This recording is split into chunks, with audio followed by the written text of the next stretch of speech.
ഭൂമി. നാം നമ്മുടെ ഗ്രഹത്തെക്കുറിച്ച് ദൈനംദിന അടിസ്ഥാനത്തിൽ ചിന്തിക്കണമെന്നില്ല. എന്നാൽ നമ്മൾ ജീവിക്കുന്ന ലോകം വളരെ രസകരമായ ഒരു സ്ഥലമാണ്. ചെറുപ്പം മുതൽ നാം എല്ലാവരും പഠിച്ച രസകരമായ ഭൂമി വസ്തുതകൾ ധാരാളമുണ്ട്.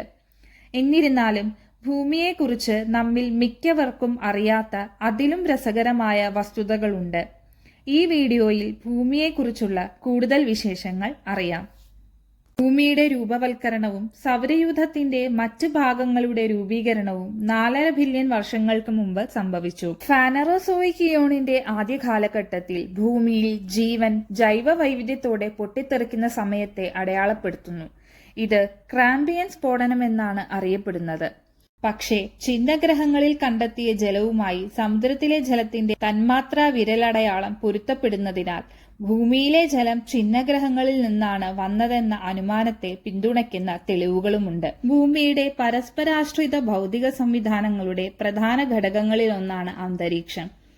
Troposphere, stratosphere, mesosphere, thermosphere, exosphere എന്നിവയാണ് അന്തരീക്ഷത്തിന്റെ വിവിധ പാളികൾ. ഭൂമിയിൽ 326 ദശലക്ഷം ട്രില്യൺ ഗാലൻ വെള്ളമുണ്ട്. സൗരയൂഥത്തിലെ ഗ്രീക്ക് അല്ലെങ്കിൽ റോമൻ പുരാണങ്ങളിൽ നിന്ന് പേര് ലഭിക്കാത്ത ഒരേ ഒരു ഗ്രഹം ഭൂമിയാണ്.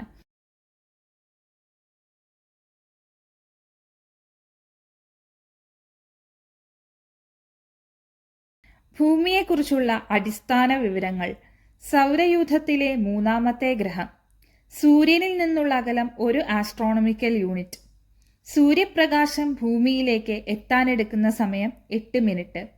ഭൂമിയുടെ പിണ്ഡം 5.972 × 10⁻24 കിലോഗ്രാം. ഭൂമിയുടെ മധ്യരേഖാ ചുറ്റളവ് ഏകദേശം 40,075 കിലോമീറ്റർ ആണ്. എന്നാൽ ധ്രുവപ്രദേശത്ത് ഭൂമിയുടെ ചുറ്റളവ് 40,008 കിലോമീറ്റർ. ധ്രുവങ്ങൾ പരന്നത് മൂലമുണ്ടാകുന്ന നമ്മുടെ ഗ്രഹത്തിന്റെ ആകൃതിയെ ഒബ്ലീറ്റ് സ്പിറോയിഡ് എന്നാണ് വിളിക്കുന്നത്. ഭൂമിയുടെ വ്യാസം ആദ്യമായി കണ്ടെത്തിയത് ഇറത്തോസ്തനീസ് ആണ്. ഭൂമി നമ്മുടെ ഭവനമാണ്. ജീവനെ പിന്തുണയ്ക്കാൻ മനുഷ്യരാശിക്ക് അറിയാവുന്ന ഒരേയൊരു ഗ്രഹം. നമ്മുടെ സൗരയൂഥത്തിൽ ക്ഷീരപഥ ഗാലക്സിയുടെ ഒരു കൈയുടെ മധ്യത്തിലാണ് ഭൂമി സ്ഥിതി ചെയ്യുന്നത്. ഭൂമിയുടെ രൂപവൽക്കരണവും സൗരയൂഥത്തിന്റെ മറ്റ് ഭാഗങ്ങളുടെ രൂപീകരണവും 4.5 ബില്യൺ വർഷങ്ങൾക്ക് മുമ്പ് സംഭവിച്ചു. സോളാർ നെബുല എന്ന് വിളിക്കപ്പെടുന്ന ഒരു വാതകത്തിന്റെയും പൊടിയുടെയും കറങ്ങുന്ന ഡിസ്ക് ആകൃതിയിലുള്ള മേഘത്തിൽ നിന്നാണ് സൗരയൂഥം രൂപപ്പെട്ടത്. പ്രാഥമികമായി ഹൈഡ്രജൻ ആയിരുന്ന നെബുലയിലെ ദ്രവ്യത്തിന്റെ 99% ഘനീഭവിച്ചപ്പോൾ സൗരനെബുലയുടെ മധ്യഭാഗത്ത് രൂപം കൊണ്ട ആദ്യത്തെ വസ്തു സൂര്യനാണ്. ഗുരുത്വാകർഷണവും സോളാർ നെബുലയിലെ വാതകത്തിന്റെ പിണ്ഡവും വളരെ വലുതായിരുന്നു. അത് ഹൈഡ്രജൻ ആറ്റങ്ങളെ സംയോജിപ്പിച്ച് ഹീലിയം രൂപപ്പെടുത്താൻ നിർബന്ധിതരാക്കി. ഇത് വലിയ അളവിൽ ഊർജം പുറപ്പെടുവിക്കുകയും അങ്ങനെ സൂര്യൻ ജനിക്കുകയും ചെയ്തു. 4.5 ബില്യൺ വർഷങ്ങൾക്ക് മുമ്പ് സൂര്യനെയും മറ്റും ഗ്രഹങ്ങളെയും സൃഷ്ടിച്ച വാതകത്തിന്റെയും പൊടിയുടെയും അതേ നെബുല മേഘത്തിൽ നിന്നാണ് ഭൂമി രൂപപ്പെട്ടത്. അന്നത്തെ ഭൂമി ഇപ്പോഴുള്ള ഭൂമിയിൽ നിന്ന് വളരെ വ്യത്യസ്തമായിരുന്നു. അതിൽ ജീവൻ നിലനിൽക്കുക അസാധ്യമായിരുന്നു.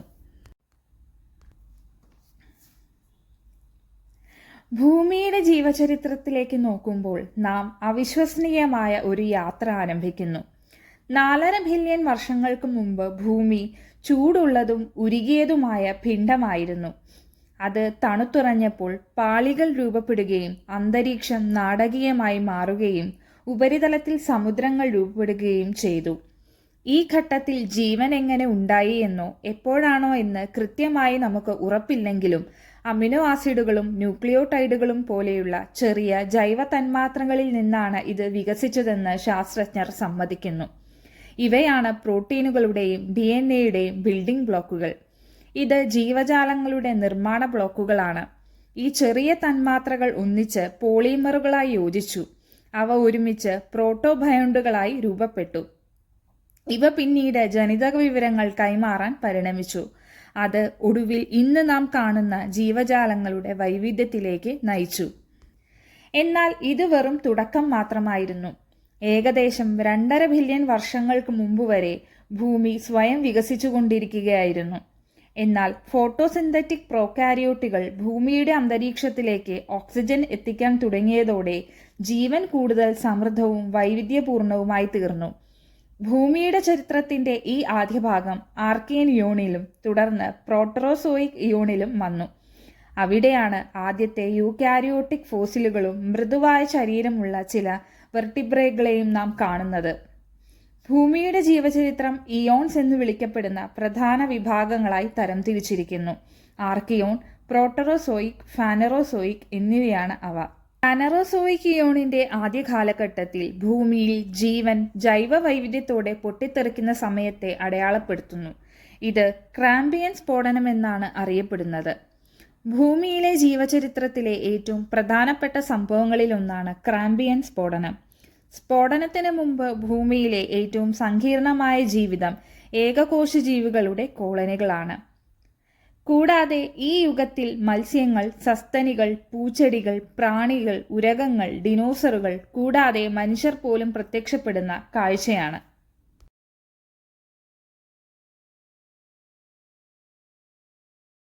ഭൂമിയിലെ ജലം എവിടെ നിന്നാണ് വന്നതെന്നതിന് രണ്ട് അനുമാനങ്ങളുണ്ട്. ഒന്ന്, ചില ശാസ്ത്രജ്ഞർ കരുതുന്നത് ഭൂമിയിലെ ജലത്തിന്റെ ഭൂരിഭാഗവും ഭൂമിയിൽ പതിച്ച ഉൽക്കകളിൽ നിന്നാണ് എന്നാണ്. കാലക്രമേണ മഞ്ഞുമൂടിയ ഛിന്നഗ്രഹങ്ങളും ധൂമകേതുക്കളും ജലം ഭൂമിയുടെ ഉപരിതലത്തിലേക്ക് നേരിട്ടെത്തിച്ചു.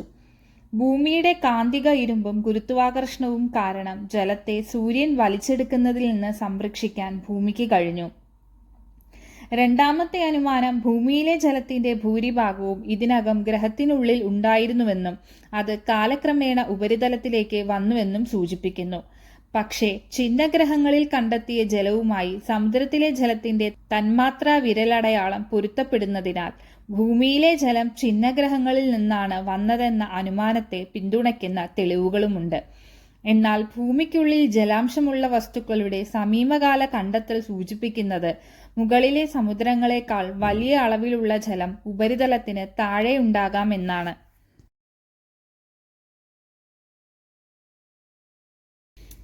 ഭൂമിയിൽ 326 ദശലക്ഷം ട്രില്യൺ ഗാലൻ വെള്ളമുണ്ട്.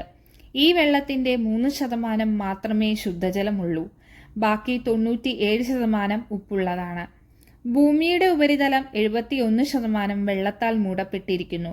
ബാക്കിയുള്ള 29% മാത്രമേ കരഭാഗമുള്ളൂ.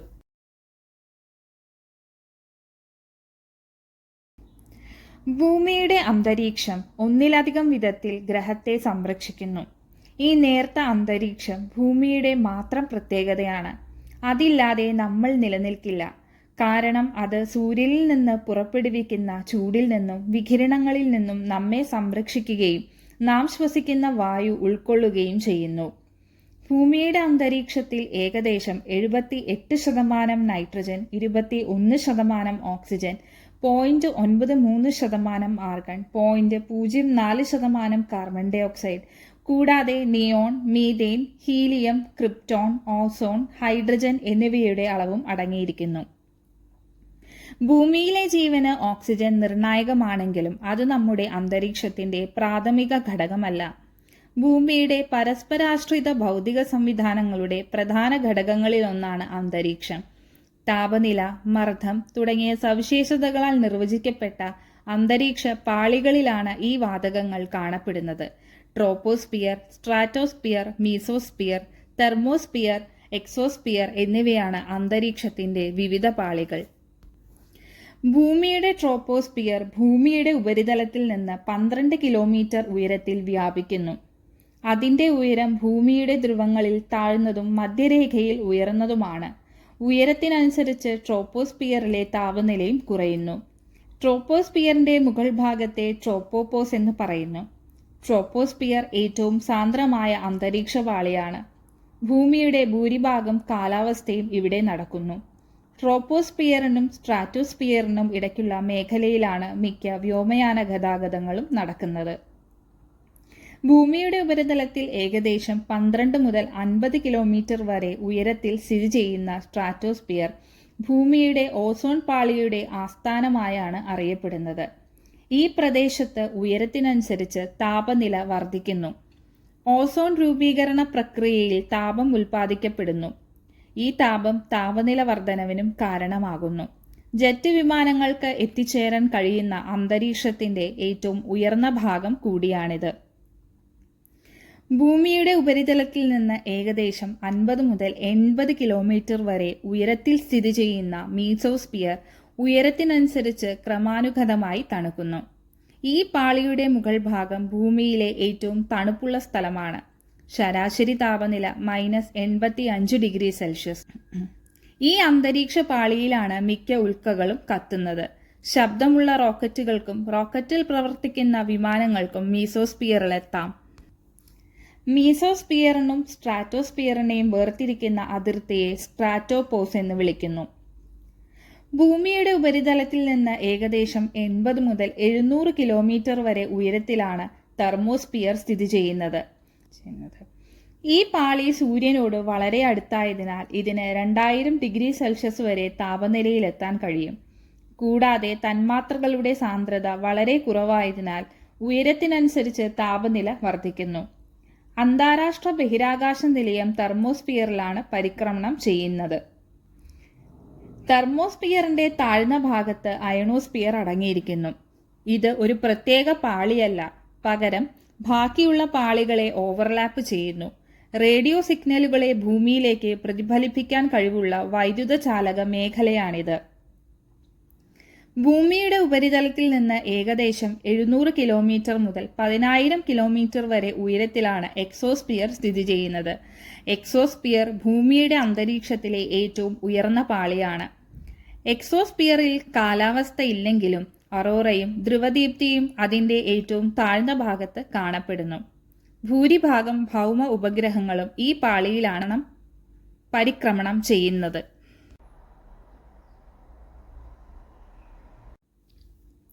സൗരയൂഥത്തിലെ ഗ്രീക്ക് അല്ലെങ്കിൽ റോമൻ പുരാണങ്ങളിൽ നിന്ന് പേര് ലഭിക്കാത്ത ഒരേ ഒരു ഗ്രഹം ഭൂമിയാണ്. പഴയ ഇംഗ്ലീഷ്, ജർമ്മനിക് എന്നിവയിൽ നിന്നാണ് ഭൂമിക്ക് പേര് ലഭിച്ചത്. എർത്ത് എന്ന വാക്കിന്റെ അർത്ഥം നിലം അഥവാ ഗ്രൗണ്ട് എന്നാണ്. ഭൂമി എന്ന പേരിന് കുറഞ്ഞത് 1000 വർഷമെങ്കിലും പഴക്കമുണ്ട്. ഭൂമിയേക്കാൾ 318 തവണ പിണ്ഡമുള്ള വ്യാഴത്തിന് സാന്ദ്രത കുറവാണ്. കാരണം അത് പ്രാഥമികമായി ഹൈഡ്രജൻ പോലുള്ള വാതകങ്ങൾ കൊണ്ടാണ് നിർമ്മിച്ചിരിക്കുന്നത്. ഭൂമി അതിന്റെ അച്ചുതണ്ടിന്റെ പടിഞ്ഞാറ് നിന്ന് കിഴക്കോട്ട് 23 മണിക്കൂർ 56 മിനിറ്റ് 4 സെക്കൻഡ് കൊണ്ട് ഒരു ഭ്രമണം പൂർത്തിയാക്കുന്നു. ഭൂമിയുടെ ഉപരിതലത്തിലുള്ള ഓരോ സ്ഥലത്തും ഗുരുത്വാകർഷണത്തിന്റെ മൂല്യം വ്യത്യാസപ്പെടുന്നു. ഭൂമിയുടെ കാമ്പിൽ നിന്ന് ആരംഭിച്ച് ബഹിരാകാശത്തേക്ക് പുറപ്പെടുന്ന ഒരു കാന്തിക മണ്ഡലമാണ് ഭൂമിയുടെ കാന്തിക ക്ഷേത്രം. സൂര്യന്റെ വർദ്ധിച്ചു വരുന്ന ചൂട് ധ്രുവങ്ങൾക്കടുത്തുള്ള തണുത്ത പ്രദേശങ്ങളിലേക്കോ ഭൂമിക്കടിയിലോ പോലും മാറാൻ ജീവനെ പ്രേരിപ്പിക്കും. സമുദ്രങ്ങൾ അപ്രത്യക്ഷമാകുന്നതോടെ ഏകകോശ ജീവികൾ പോലും ഒടുവിൽ ഇല്ലാതാകും. 4.5 ബില്യൺ വർഷങ്ങൾക്ക് മുമ്പ് തിയ എന്ന ഒരു ആകാശഗോളം ഭൂമിയുമായി കൂട്ടിയിടിച്ചതായി സിദ്ധാന്തങ്ങൾ പറയുന്നു. ഇത് ചന്ദ്രന്റെ രൂപീകരണത്തിലേക്ക് നയിച്ചുവെന്ന് മാത്രമല്ല, ഭൂമിയുടെ കേന്ദ്രത്തിനു സമീപം തിയയുടെ ഭാഗങ്ങൾ അവശേഷിപ്പിക്കുകയും ചെയ്തു. ചന്ദ്രൻ ഭൂമിയെ ചുറ്റുന്നതിന്റെ പാർശ്വഫലമായി ഭൂമി മന്ദഗതിയിലാകുന്നു.